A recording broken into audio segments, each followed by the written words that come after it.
Today's episode of Running It Back is here. It is up, and I am very excited for you to listen to it. Great guest on the show today. Great conversation. Great interview as well. Hey, before we get to the episode, though, on the network, on the Running It Back network, the Sunday Night Talk wrapped up with its season finale this last week, where we cover everything from the Super Bowl to the NFL season. We give out our annual awards as well. Who won the season? Who lost the season? Who needs to make a splash next year? Well, we cover it all on the show. It was a great year. It was a long year, but we wrap it all up. That is up on my channel, so go check that out. Not to mention stand-up dates for myself coming up, so you may see me somewhere near you doing live stand-up comedy, so I hope to see you there. Today on the show, Gabe Abelson joins me. Gabe is a TV writer. As you will see, he has mentored countless writers working in the industry right now. Not to mention, he has worked on probably your favorite show. He has a story about working with almost everybody in the industry as well, which I found fascinating. I first met Gabe when I took his writing class a number of years ago, found his insight, found his creativity, found his teachings immensely fascinating. And I wanted to talk to him. I wanted to interview him, find out about his life. As you will see, he shares quite a bit, which I'm very appreciative about. And I have to admit, I was quite nervous during this interview, mainly because Gabe is someone who essentially does what I aspire to do, write for major TV shows, write in an industry that is extremely hard to get into, and he has done it for 30 years. I really love the conversation. I think you will too. So buckle up, sit back. This is Running It Back with me and Gabe Abelson.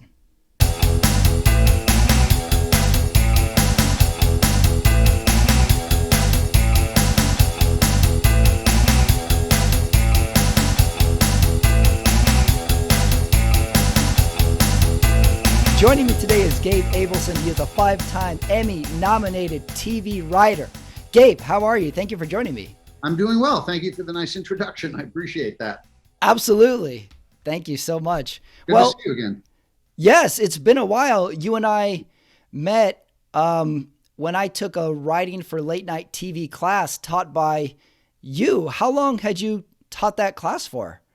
I've been teaching both the class at Flappers Comedy Club and also privately for late night. I've been teaching for about 15 years, and I've been teaching stand-up for about 3 decades. Yeah. And the most satisfying thing to me now that I'm older and I don't really do those jobs anymore is turning out students. I have students working on almost every talk show. One former student has been the head writer of Jimmy Kimmel since practically the beginning.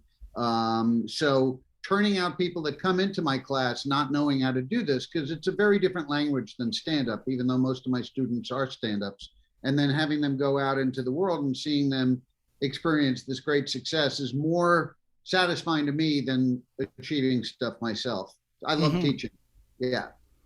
Well, that's where I wanted to start, the teaching part of it. Did you ever think that you were going to be teaching writing, something in a creative field like that? Was that something you saw coming?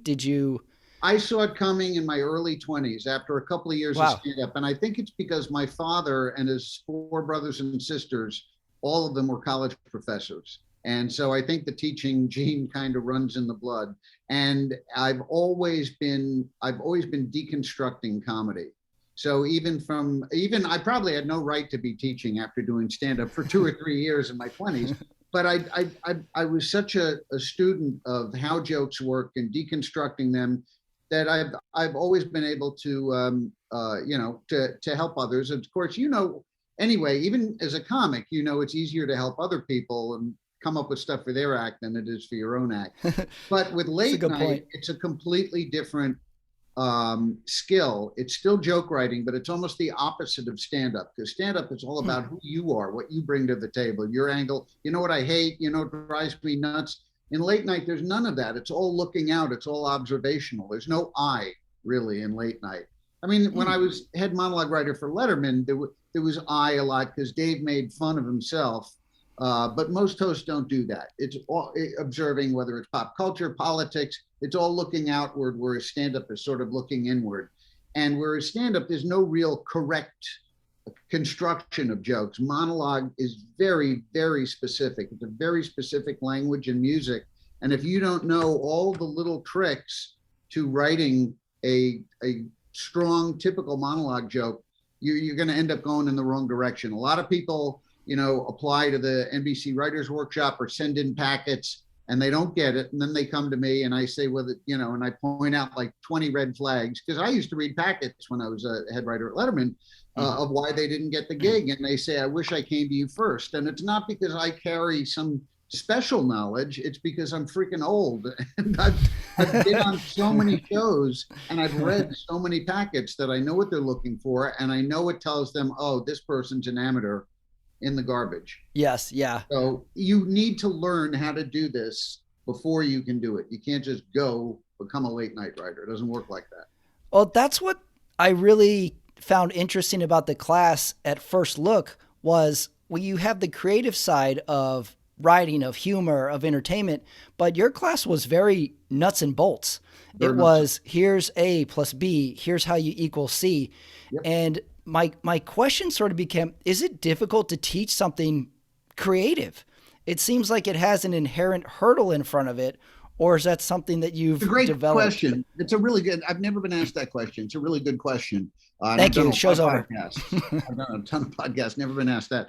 I think it's much easier for me, and probably for anyone that does it, to teach late night, because of the construction is always pretty much most of the time it's the same. The essential information has to go at the end of the setup so that the punch word, which is usually the last word or two of the joke, which makes it drop off the table, creating surprise, which makes you laugh.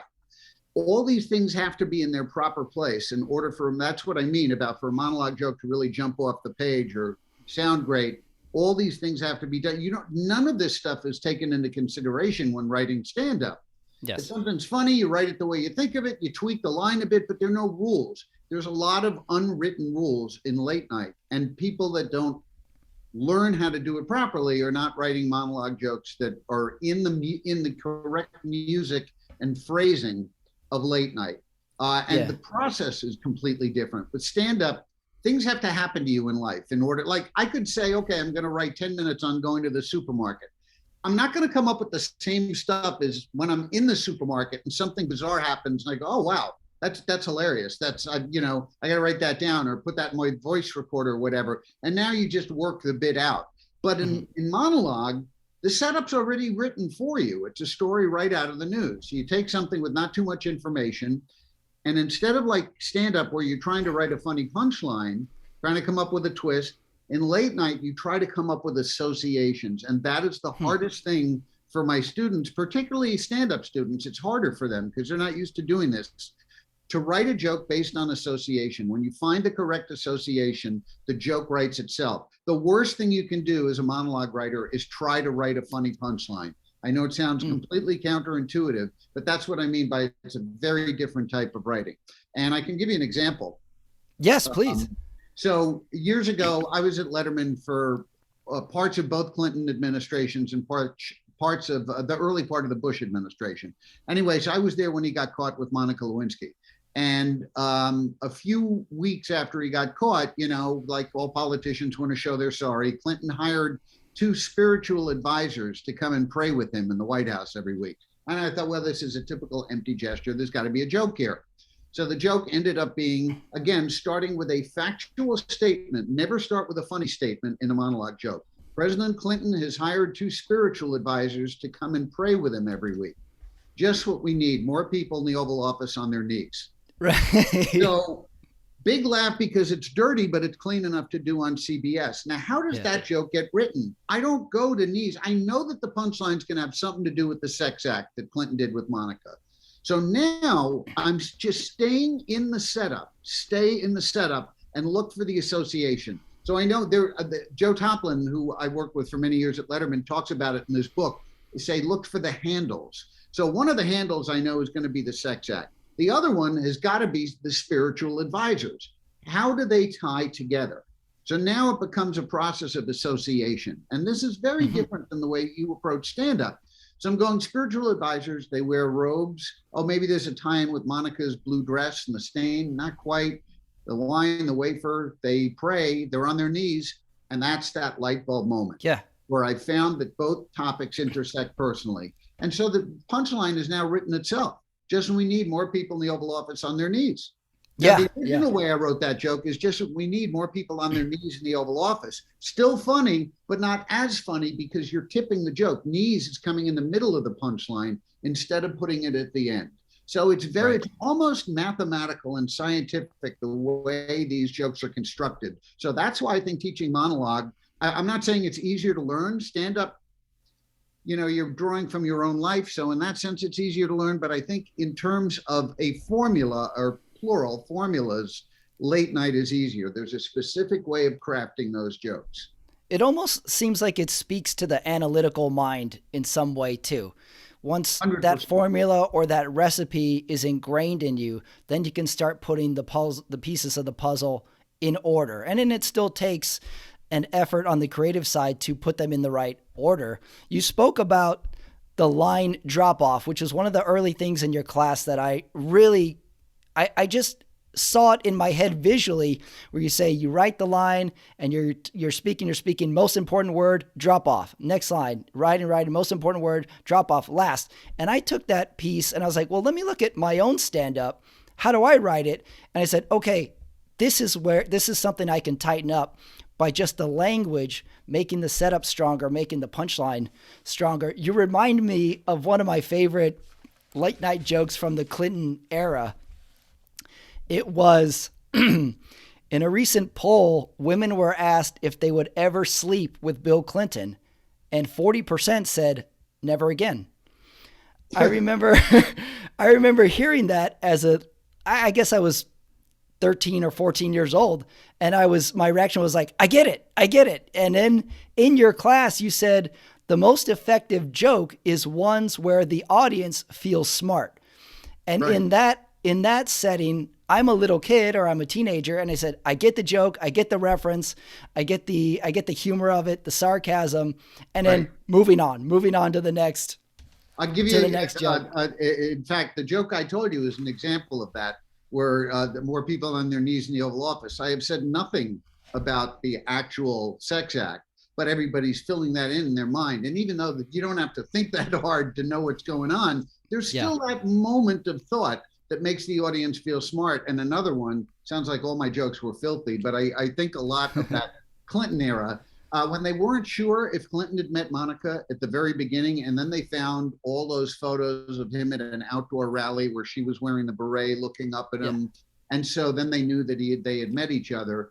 So again, where the audience fills in the blank, I said, prosecutors found 20 photos of President Clinton at a rally standing next to Monica Lewinsky.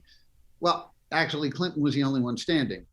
So again, the audience figures it out, in a 16th of a second, but they still have to put two and two together. So yes, I think that helps. And I do think it learning this type of writing will help even if you write editorials, if you're a novelist, screenwriter, because it's the most concise form of writing. Monologue jokes have to be even more concise than stand-up jokes, 3 lines or less on the page, which again, nobody tells you. So somebody turns in jokes 4, 5, 6 lines, and people think they watch late night. It's one thing to watch late night, and it's another to really pay attention and deconstruct every joke.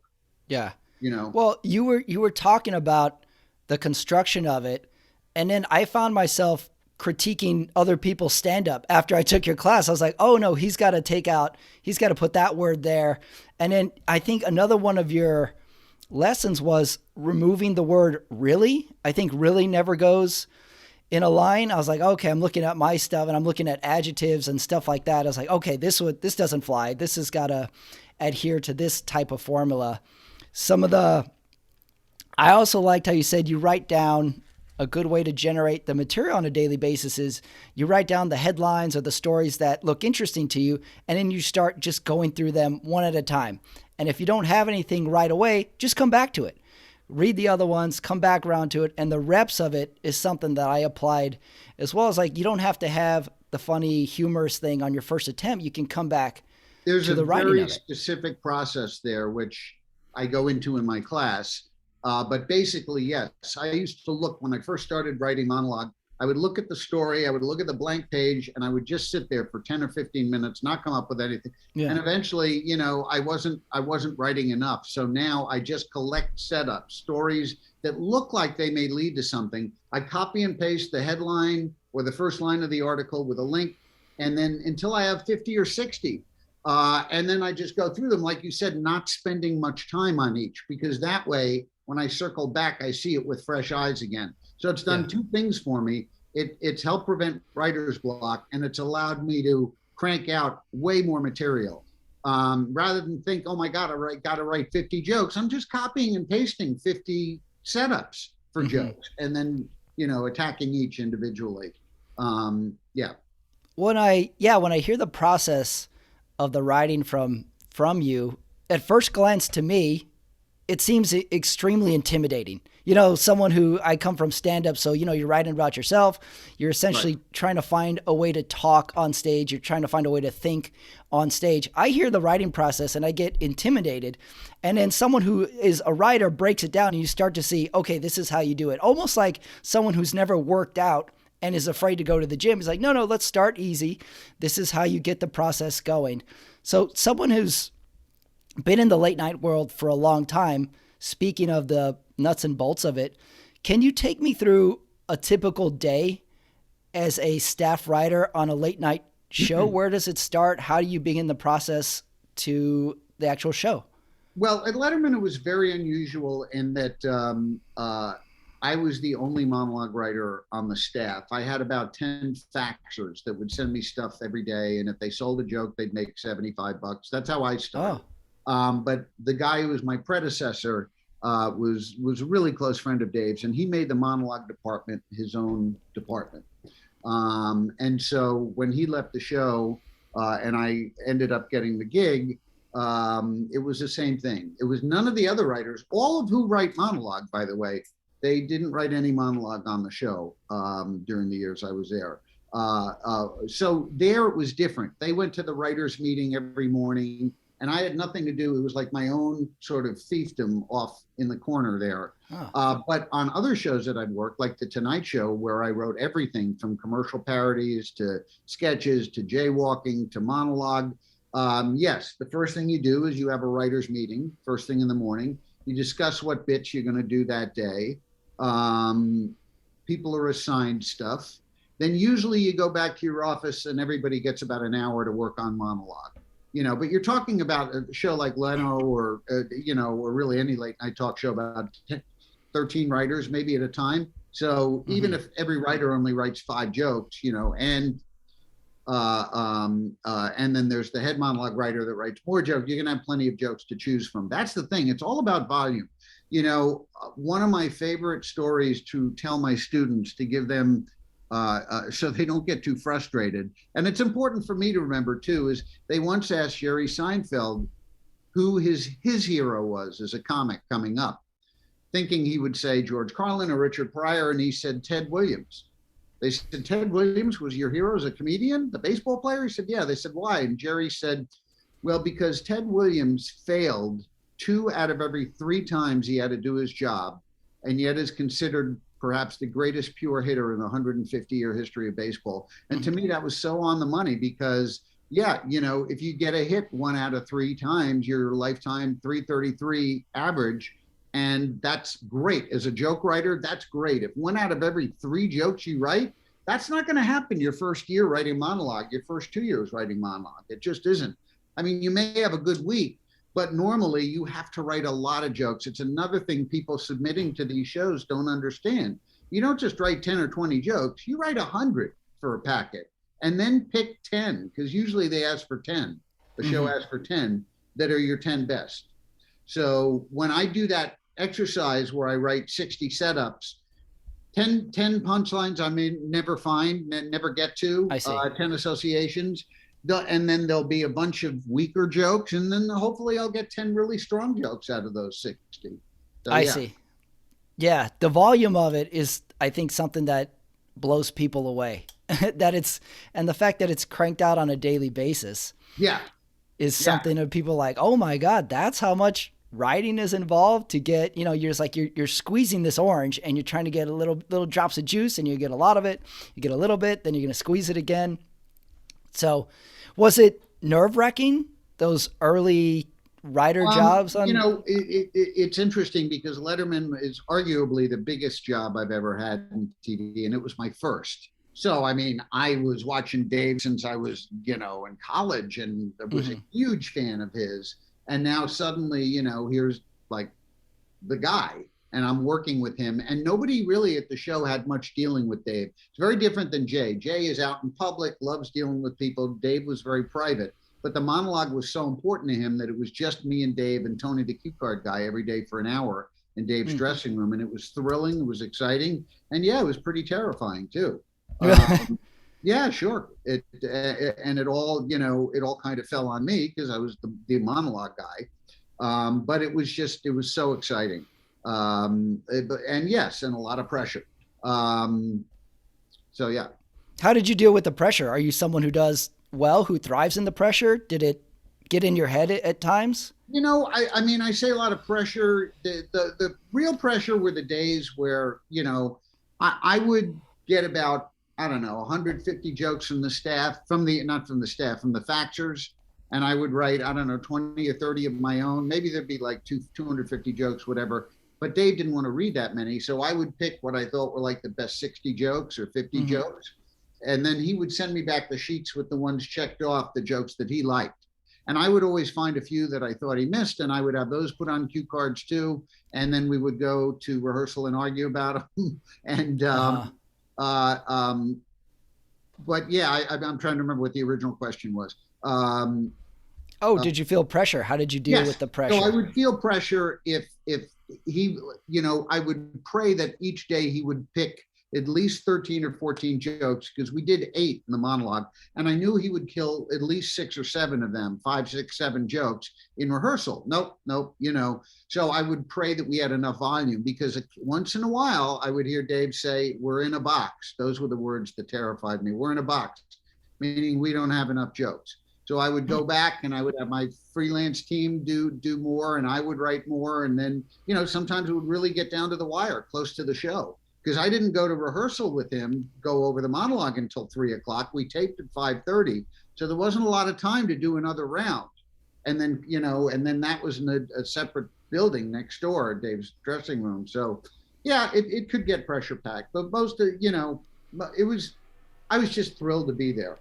My first job in TV, I'm his head monologue writer. It doesn't get any better because I'd been a stand-up professionally for 16 years already.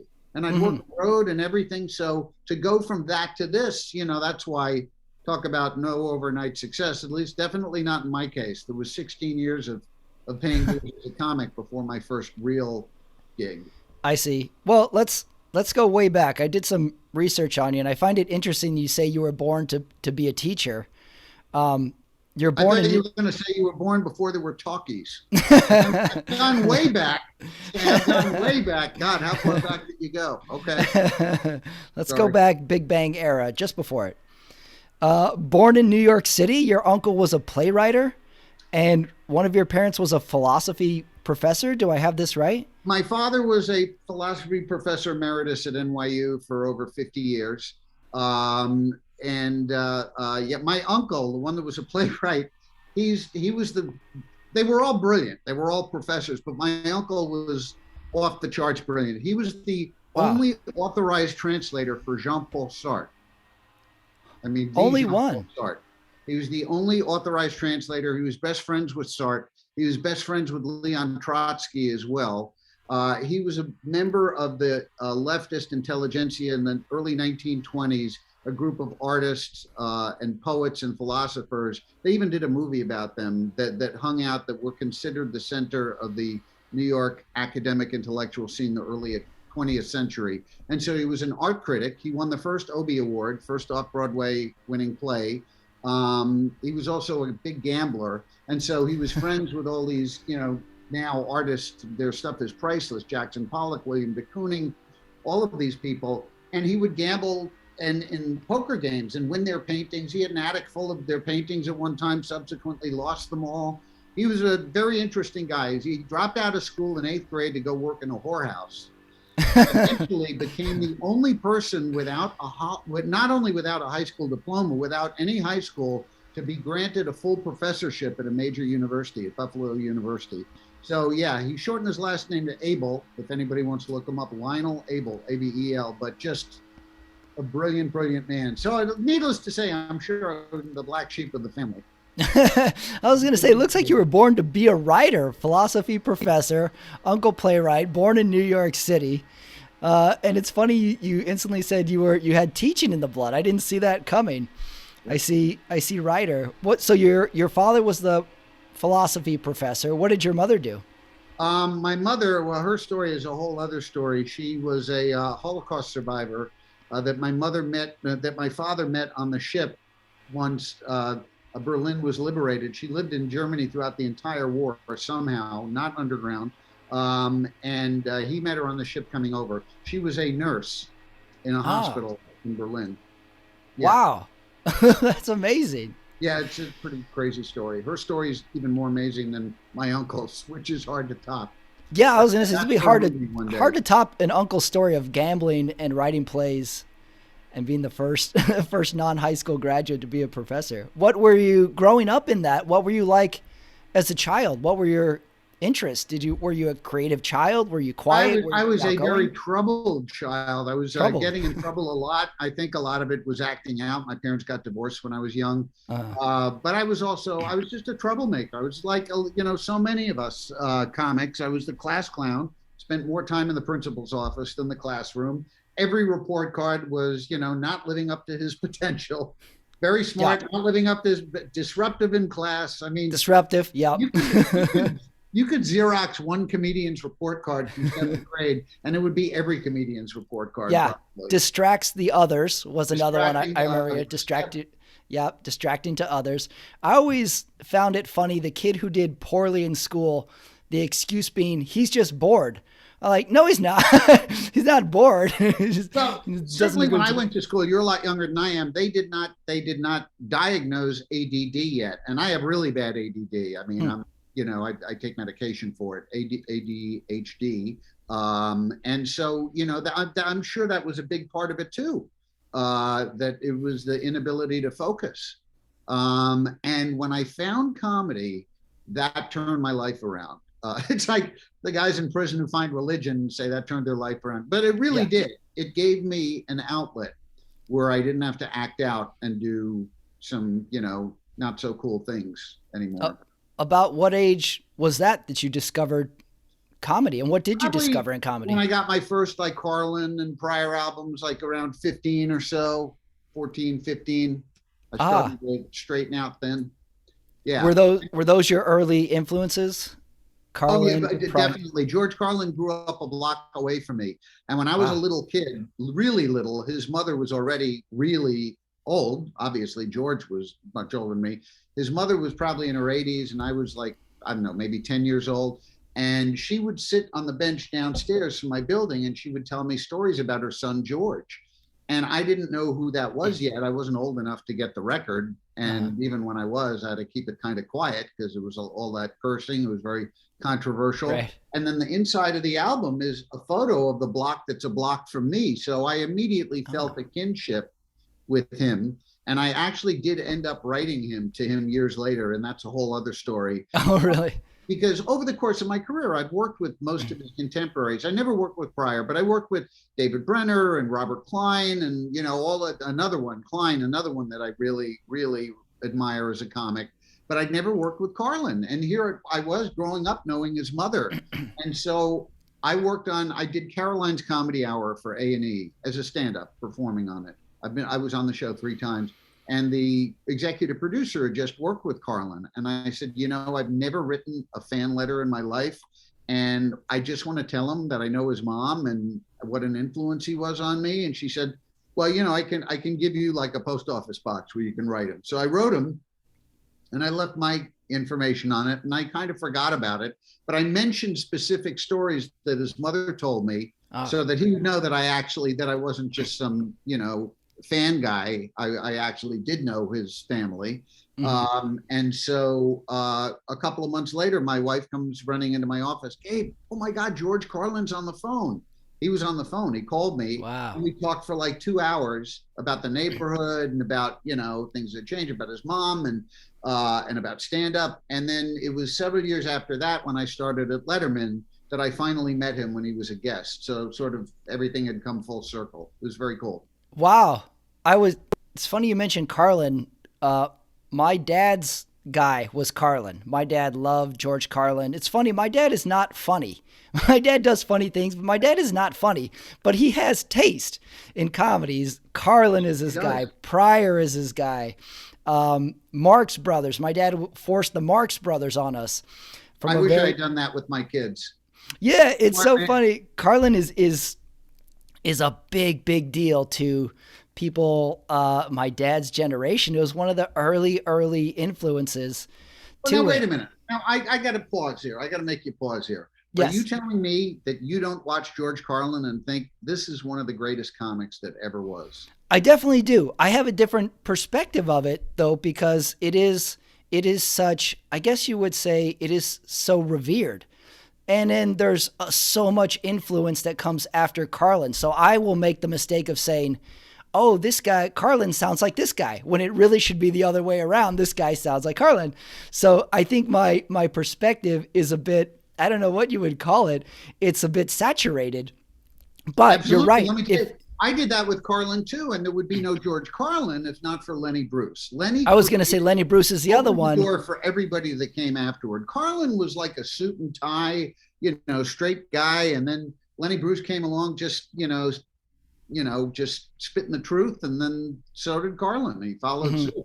And in fact, in his later years, when he became just strictly political, I thought he had lost a little bit of the funny. I'm not saying he wasn't insightful and an important figure. Maybe he was more important, but he lost a little bit of the funny. Obviously I enjoyed the political stuff. That's what I write, but I enjoyed the silly stuff too. And he seemed to kind of stop doing that after a while. I first became aware of Carlin. It would have been in the 90s. He was like on a sitcom, and then he was on a sitcom, and then like my parents would say like, oh, this is Carlin. And that's how I first discovered is like, oh, he's got this whole history behind this sitcom. And that's where I started. And then my dad would rent, back when you would rent movies, he would rent the movie or the stand-up special. And I couldn't understand it. It was above my head, but I saw my dad just howling at it. And I'm like, my dad's laughing at something. I know something is going on here. So that's definitely where I became aware of George Carlin as one of the Mount Rushmore figures of comedy early on. What was your parents' reaction to you wanting to get into comedy or something creative in those early years? I have to say, my parents were, to be fair, I mean, they were very liberal, and they were very, you do what you love, do what you want to do. I studied acting with Lee Strasberg, the father of the method acting. I was very lucky. He also was very old when I was in college, but I studied with him. But I always knew I wanted to be a comic. Even before college, when I was 16, I went on at the Improv in New York. Really, that young? 16, you knew early. Too young to get in the club, but yeah.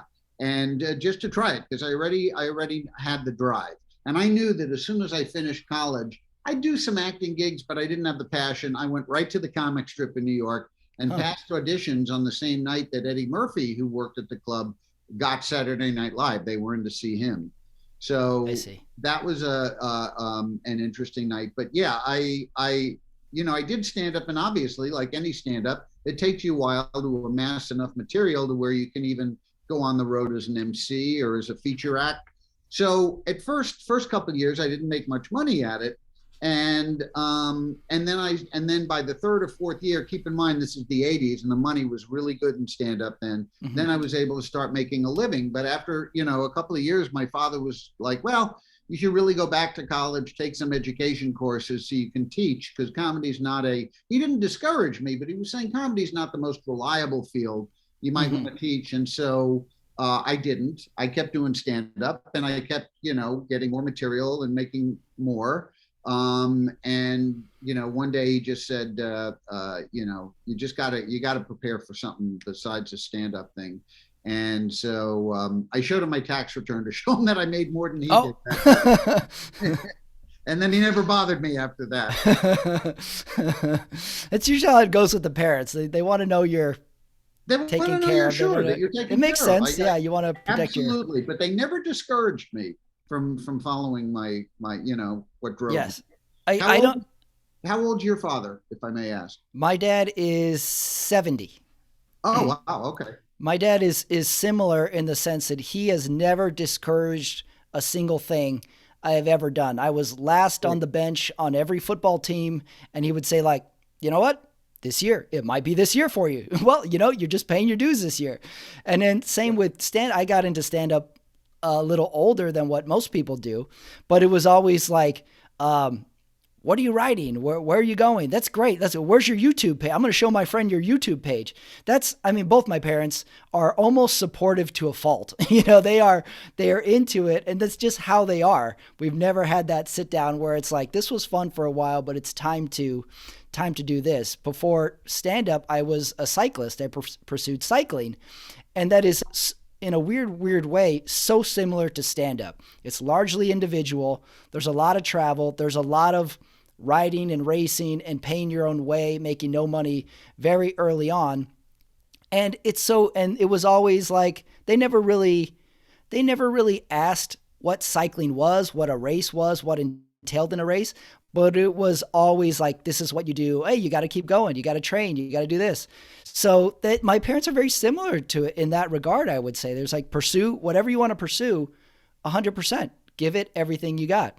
So I didn't it's know interesting that about you. I had no similar. idea you were a cyclist. My closest friend in the world is a cyclist. He does, whatever, anywhere between 30 to 50 miles a day here, and he goes up to 2.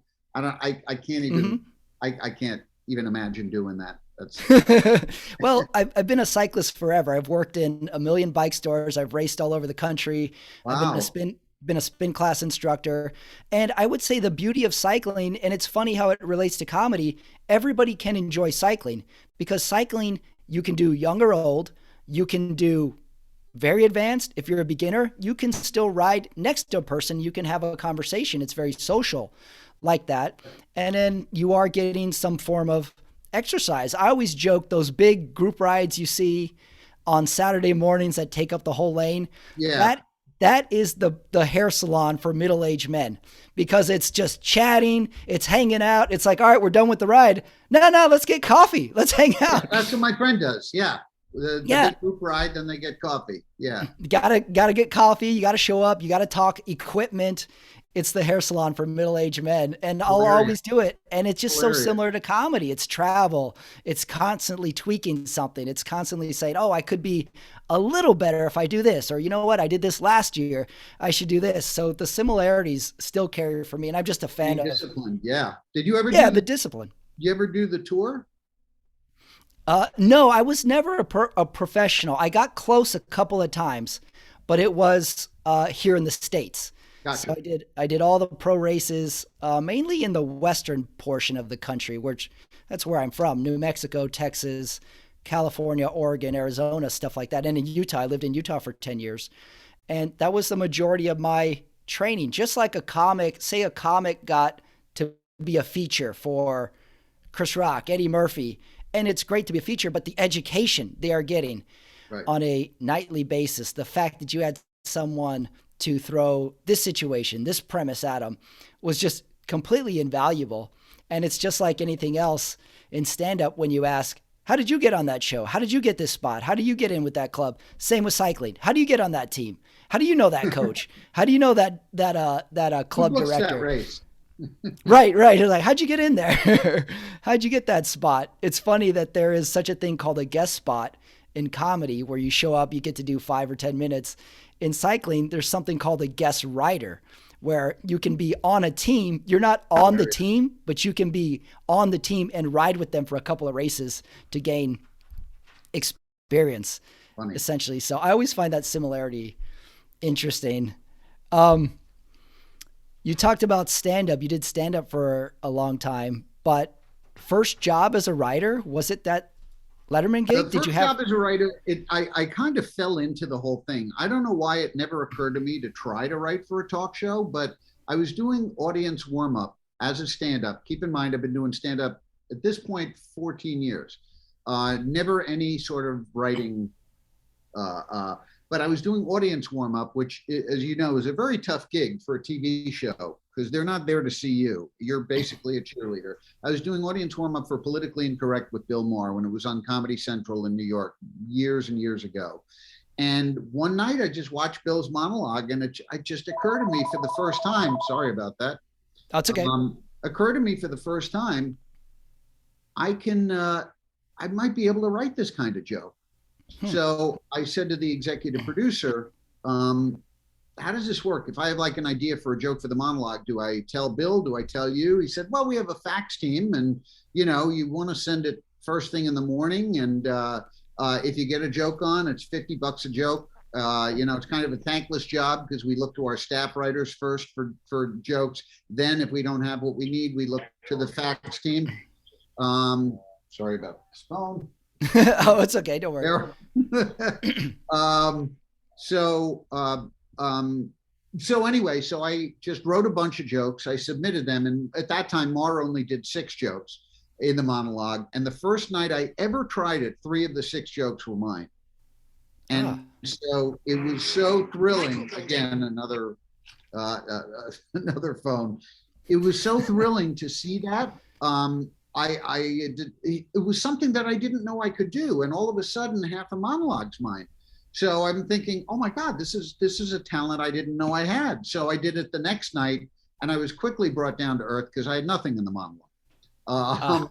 And the next night, I think I had 1, but then the next night I had half the monologue again. And after only a couple of weeks, they said to me, we want to put you on retainer, meaning we're not giving you a staff job because you haven't worked in TV or whatever, but it's basically saying you've proven yourself valuable enough that we will guarantee you $400 a week to turn it, just fax us 20 jokes a day, 15, 20 jokes a day. And I did, and I was thrilled because by this time in the mid 90s, comics now have no idea. Basically, the good years of stand-up ended in the early 90s. Until then, it was a cash business. You make a lot of money. After that, half the comedy clubs in the country closed. They didn't, they got a local comic who's usually terrible for the MC. Back when I was doing it, they would fly the MC in. I mean, all 3 acts were from out of town. And it's mind-blowing for me to hear stuff like that today, that non-headliners could make a buck, could make $1 in clubs. Forget it. And today, I made, I MC'd probably for a couple of years on the road, and I made I made enough money to have an apartment in New York as an MC on the road. So that's right wow. there kind of tells you the difference. So it was a magical time, probably never come around again, but it was a magical time to do stand-up. And so I did this thing for Bill Maher, and so what had happened was the money in stand-up had gone down. It was like the mid 90s by now, 94, I think. And so by getting the 400 a week, it brought it up a little bit. And so I loved what I was doing now, which was writing monologue during the day, doing the warm-up for Politically Incorrect, where I would get paid to do that, and then going on the road on the weekend to do my shows. One day they say they get a deal with ABC, so they leave Comedy Central and they come out to LA, which ironically is what eventually brought me out to LA. Was I did get a job as a staff writer once it was on ABC, but I had already had Letterman under my belt at that point. So anyway, so now I'm directionless again. I'm back to my stand-up career in New York, no Politically Incorrect, and I happen to be doing a one-night gig with the wife of the guy who was the head monologue writer for Letterman. And I had my packet with me of jokes. And I said, what do you think? She said, these are really funny. I said, do you think Letterman would like them? She said, well, send them to my husband, send them to Bill. And I knew Bill Sheff from the stand-up world. And not super well, but I knew him enough to call him and say, hey, I have some stuff I would love to write for Dave. And he said, send me the jokes. And so he sort of told me the same thing. These are really funny. I can't make any promises to you. We pay $75 a joke, so it was more than Politically Incorrect. And he said, we have 13 faxers, so it was the same sort of thing. I started getting jokes on, then eventually they put me on retainer, which I think was $500 or $600 a week. It was a little more. But I knew there was no place to go because Bill was the only one who had that job writing monologue at Letterman. Out of the blue, one day, months later, he calls me, he says, I'm leaving the show to write a book. Would you be interested in my job? And it was one of those career moments where you remember what you were wearing, where you were standing, when you got the call, so to speak. So, yeah. So that's what started it all. Then that got me into Letterman. So I did not go in the usual route through an agent or anything like that. It was an unusual way to get into the business. Yeah. It seems like the best stories are always those unusual associations, those unusual bridges, those unusual relationships. Early on in the writing career, did you have something like a writing mentor, or were there shows where you respected the writing? Like we talked about stand-up comics that we all grew up liking, but in the writing side of it, was there a mentor or somebody that helped you along the way or gave you some that was direction? On the show that night. I'll give you an idea. If you go into a comedy club now and, whatever, a Jerry Seinfeld comes in on a Saturday, even in a club like the Comedy Store, the Improv in LA, it's all celebrities. It's a huge deal when Seinfeld comes in on a Saturday.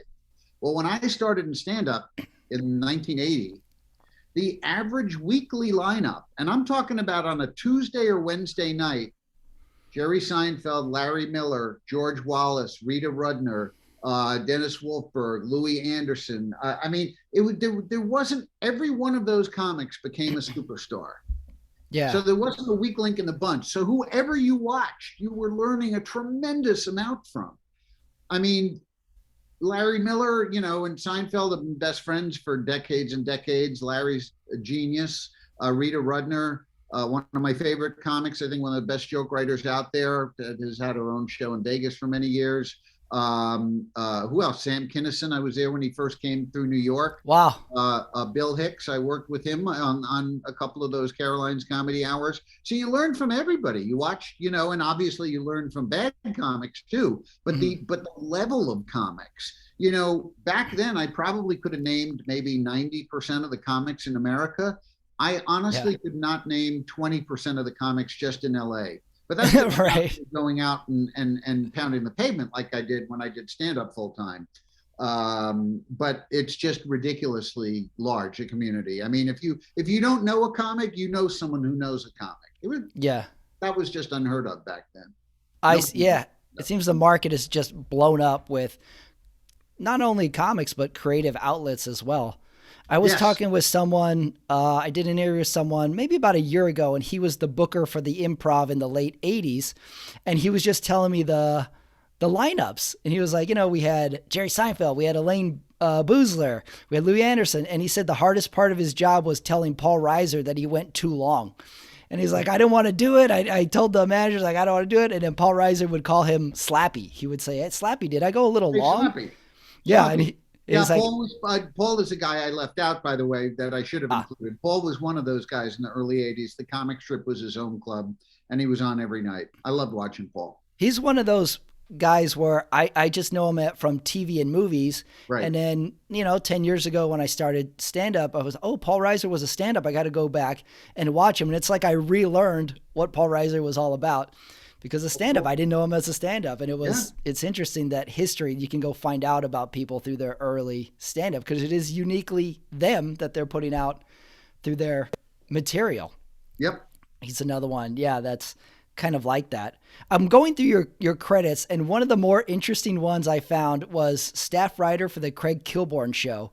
Now, I grew up in the height of Sports Center anchors, and Craig Kilbourne was my guy. He was amazing. He was the best. He was, I was a fan of his, not in the sense that I liked his jokes. I was a fan of him in the sense I didn't understand him. He was so mysterious to me.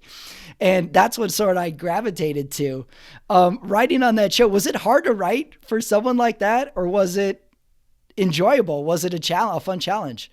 I thought Craig was great on that. I thought he was great hosting The Daily Show too, actually. I think what a lot of people, I found that people have pretty extreme opinions about Kilbourne one way or the other. They do for some reason. That is true. Yeah. And I think the people that, everybody's entitled to like it or not like the style. The one thing that I really appreciated was that he had a very specific persona and angle.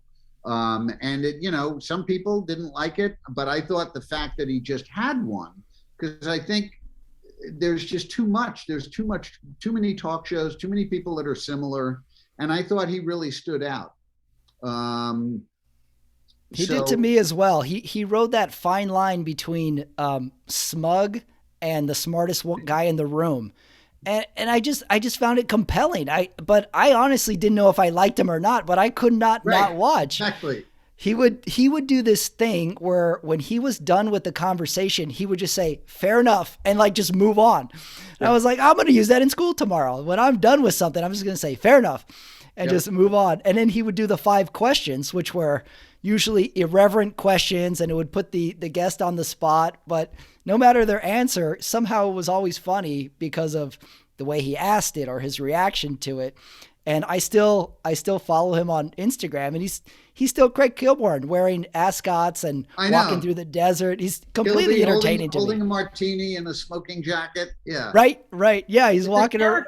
It's a character. He is a character. A lot of people kind of miss that. I think you're right. I think that's what it is they don't know if he's doing this on purpose or not. Almost a version of an Andy Kaufman on a late night. It's like, I don't fully know what I'm watching, but I have to watch this guy on a day in and day out basis. Yep. Yeah. And the fact that he came from SportsCenter, I felt like I knew him that little bit more when he went to late night and the Daily Show as well. So I found that interesting that you worked on the Craig Kilbourne show. I wish he was in our lives more. I wish he could be something now. I know. He just kind of disappeared a bit, and maybe this is just kind of what he wants from life now. And but for me, what happened was when Letterman ended, the gentleman who I replaced ended up coming back to the show. I left the show, and I got an offer from Bill Maher in LA, this time to be a real staff writer, because now I had all the Letterman years behind me. And so that's what got me out to LA 20 years ago, was writing for Bill Maher on ABC. And it's funny you just mentioned Kilbourne, because when Maher got canceled, that show got canceled, Bill had made some remarks around the time of the Iraq War, didn't go over so great, and it was ABC. And so they canceled the show. But Kilbourne was right down the hall at CBS Television City. And so I'd kind of gotten to know the staff and the head writer. And so said, would love to work here. So I went right from Bill Maher to Kilbourne, and then I created a show called, then I did the new Tom Green show. Tom's probably my closest friend in LA. And then from there, I co-created a show called Mind of Mencia in 2003. And not thinking that show would get picked up for 6 years, continue for 6 years, because I worked on the pilot, and then I got an offer from the Leno show. How do you say no to the Tonight Show? The Mencia thing at that time, we didn't know if it would last or whatever. So I had to take the Tonight Show. So it was, kind of from one job to the next. Yeah. For a while. Yeah, it's interesting. I forgot about Tom Green, almost a version of the Kilbourne character. Very mysterious, hard to look away. I was writing for Kilbourne, and my agent, William Morris, called me and said, you have the opportunity to be a show runner and head writer on Tom Green's show. Do you want to go for the interview? I'm thinking, oh God, Tom Green, the guy that humps a dead moose. Okay, right. Yeah, I'll go to the interview. So I go to the interview. I spend 2 hours with this guy. Other than Letterman, he's the most intelligent, creative person I've ever met in television.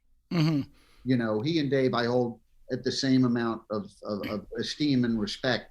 And after 2 hours, I said, I got to work this guy. So I left a job that was a union job. I was getting health and pension and a lot of money at Kilbourne. I left there to go work with Tom Green. That's how impressed I was by him after that one meeting. Wow. I would never have think to describe Tom Green like that, but hearing him in interviews, yeah, you're right. You hear that intellect through interviews, and I guess at the time I never would have thought very serious guy, but unriotously funny whenever he wants to be. But think about this. Without Tom Green, he's so ahead of his time. He does something, it doesn't catch on. He gets bored with it because he's always on to the next. And then somebody else comes along and makes $100 million off it. So for instance, without Tom Green, there'd be no Jamie Kennedy Experiment. There'd be no Punk'd. There'd definitely be no Jackass. And there's even a video on YouTube called Which Came First, Tom Green or Jackass? And if you watch it, it's shocking because you'll see Tom doing something when he was in his teens and he had his home video camera. Yeah. And then you'll see Jackass doing the exact same bit, same clothes, same props. Huh. I mean, and these guys made hundreds of millions of dollars. So, you know, it's a little tough for Tom because he moves, I don't want to say it's tough for him, but he does this stuff and then he moves on to something else and somebody then picks it up and makes millions. I mean, in 2008, we did a 7 HD camera talk show from his living room on the internet. That was unheard of. Talk about ahead of your time. I mean, with a switcher, you know, with like a booth. We had a professional HD talk show on the internet in 2008. People weren't even doing podcasts yet, barely. Right. You know, let alone, you know, full on talk shows. So it was, we got a Webby Award for that. So that was fun. It did get syndicated in a few cities. So it did get off the web and on TV for a while, but yeah. So he's just always, he's amazing. He's just seems like, a guy like that, his mind never stops moving. I remember his talk show was interesting just to look at because over his shoulder, he had the TV screen of a guy, but never really addressed it. He was just kind of there. And you'd be like, and this was the days of no internet. So you'd go ask your buddies the next day at school, like, do you know what's up with the guy in the little screen he never addresses? You'd be like, I don't know. That's just how he does it. It's funny to bring it full circle with prank shows and maybe some form of reality TV is we're back to the fact that the best joke makes the audience feel smart. I kind of felt that with like Man on the Street stuff and Tom Green doing pranks because you watch it and you're like, I'm glad I can watch this from a safe distance and see how crazy they're reacting. I wouldn't do that. I would do this. Like we always put ourselves in the winning role of it. And it makes us feel smart in a sense. The audience feels smart watching a bit where we watch someone react in a potentially embarrassing way. So that's interesting. I didn't know that about Tom Green. I got a couple more questions for you. How has your writing changed now? Say from the beginning of your career, the middle of your career to now. Do you feel your writing has evolved, changed, gained perspective? Do you do it any differently? I mean, the monologue jokes I approach the same way. Once I found what really worked for me and I kind of learned what the formulas were, I just hone it. You know, and it's like anything else. I mean, if I haven't written a monologue joke in a month, I'm rusty. You know, it's just like stand-up. You know better than anybody that if you don't get up for a couple of weeks, you're not quite in the zone that you are when you're getting up every night, sometimes 2-3 spots a night. You know, you can't help but get better really quick and be in that zone. You know, sometimes you haven't been on stage in a while. You might feel your rhythm's a little bit off or you're not totally in the moment. So it's the same thing with monologue writing. You have to constantly be doing it, constantly be practicing it. What has changed? I think structurally, I just have a far better grasp of taking something that's amusing and writing it, tweaking it in a way to get the absolute maximum impact from the punchline. So I think it's taught me that. Yeah. Yeah. Have you found your stand-up? Do you think your stand-up or your writing would you describe it as personal, more joke oriented? My stand-up is more joke oriented. I've never been, and I really think that's really why, like, I never broke big as a stand-up. I was never really comfortable talking about myself. And I think that's why, now that I think about it, really gravitated towards monologue writing. Because I don't even, like I said, even the hosts don't really talk about themselves. So I gravitated towards being observational because that's what my stand-up was like. So, you know, it's funny. I can make a lot of jokes. I wrote so many jokes where David Letterman made fun of himself. That was fun because you could write something, didn't matter how mean or nasty it was. If Dave thought it was funny about himself, he would tell the joke. You know, one of my favorite moments, in fact, was after Dave had his heart surgery. And you may have seen this. You were very young at the time. If you were around at the time, yeah, you're probably around. He brought his whole surgical team out. after he had the surgery, and he shook their hands one by one. And it was a very moving moment. I mean, he had a quintuple bypass. He almost, could have died. And so I had a joke in the monologue that was reprinted across the top of the New York Post the next day, which was really kind of cool. And the joke was, and only Letterman can tell this joke. He said, when I found out I needed a quintuple bypass, my entire career flashed before my eyes. And honestly, it was mostly awkward silences. So, that's a Dave joke. Nobody else, yes, doesn't work for anybody else, that self-deprecating joke. So it was fun being able to write jokes like that, knowing he wouldn't be insulted. If anything, he thought it was really funny and he would do it in his act. But that was meaningful to me because it was a meaningful time for him. And it also made it to the paper. So that was a nice moment. Amazing. Yeah. Lastly, Gabe, what are you working on now? I'm working on a few things. I'm working on, you mentioned, we're talking about my family, my mom's life story. I'm working on cutting a couple of demos for, this is going to sound way crazy, but I do a mind reading act as well, a comedy mentalism act. So I'm working on editing a video of that I did. Yeah, that's really become a passion for me, that and teaching. So I've been working on that, been doing a lot of teaching privately. By the way, if anybody's interested in working with me with a stand-up or in late night, I teach a class, like I said, at Flappers Comedy Club in Burbank, California.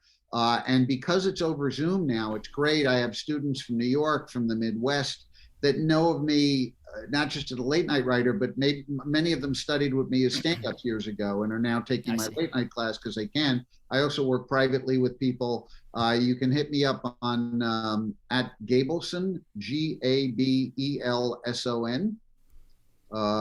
Gabe Abelson or Gabelson on Instagram, on Twitter.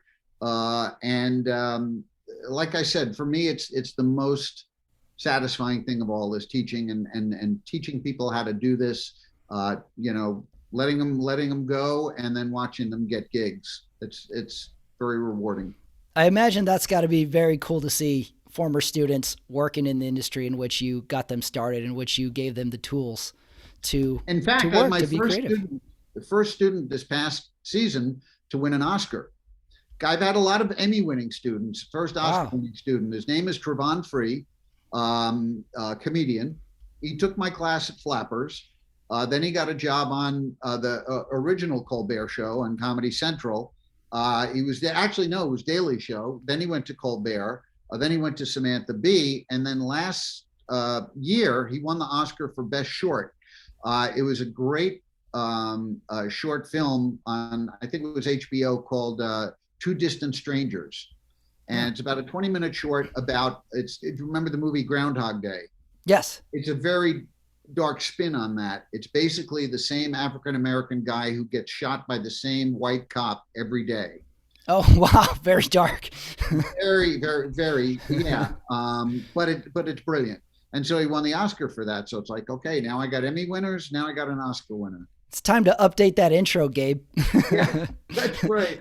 Teacher to an Oscar winner. Absolutely. And when are you going to start teaching the mind reading class? I'll sign up for that. Put me down. Student number one. That one is just something that, I've had mentors and read so many books. I have thousands of books on it. There's so many fields it encompasses. The ones that interest me the most are psychology, linguistic persuasion and linguistic deception, using language to make people think, for instance, they have a free choice when in fact you're directing them to choose what you want them to choose. All the stuff that's not prop oriented, it's not like magic. It's all cerebral. That's the stuff that really interests me. And I found a lot of tie-ins to stand up because we're sort of doing that too. We're sort of controlling the audience's thinking. Absolutely. You're the leader of a group for that time that you were on the stage, and they are hanging off your every word, and you're taking them. Take them by surprise to create that moment of wonder or laughter, as it were, at the end of a joke. So yeah, there's a lot in common there.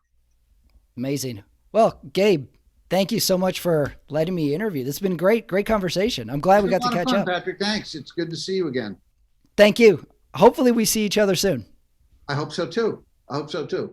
We'll talk soon. Okay, that is it. That is the show. That is Running It Back for this week. How about that? I want to thank Gabe Abelson for joining me this week. I love the conversation. I love the insight. I love the nuts and bolts of everything he had to say as well. In prepping for the interview, I had a number of questions. I just had to ask Gabe. I had to know about his history. I had to know about his upbringing. I had to know about his early days in it, and I had to know how his process, his writing has changed in the industry over 30 years. Not to mention the conversation went in places that I didn't expect either, so I learned quite a bit from this interview as well. I really love the conversation. I hope you did too, and I think you'll find out that Gabe probably has written on your favorite TV show. I want to thank everybody who listened, and pay attention for more stand-up dates coming. Not to mention more interviews on my Running It Back show, which you can find right here on the channel. So, thank you everybody for listening. Thank you, Gabe Abelson. I will see you guys next time.